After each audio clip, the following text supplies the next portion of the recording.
Berita selanjutnya pemirsa, H-3 Lebaran Idul Fitri, arus mudik di Jalan Lintas Timur Palembang arah Kayu Agung terpantau ramai dan lancar. Kendaraan yang melintas didominasi oleh kendaraan pribadi dan travel.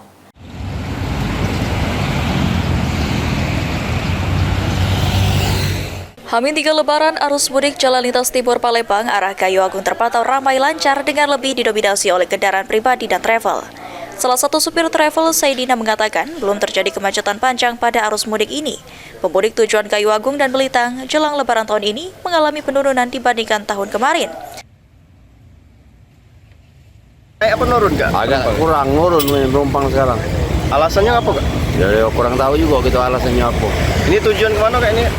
Sementara itu, salah satu pemudik, Mamat, mengatakan dirinya memilih mudik dengan travel lantaran nyaman dan aman bersama keluarga. Kalau ke Kayu Agung 60 Kak. 60? Iya. Oh, biasanya kalau Lebaran ini naik tak ongkosnya? Kalau hari biasa ongkos Kayu Agung 40. Ini Lebaran naik Lebaran 60 ya? Iya. Ongkos yang diperlukan hanya Rp60.000 per orang untuk tujuan ke Kayu Agung. Taslim Rahman, PAL TV.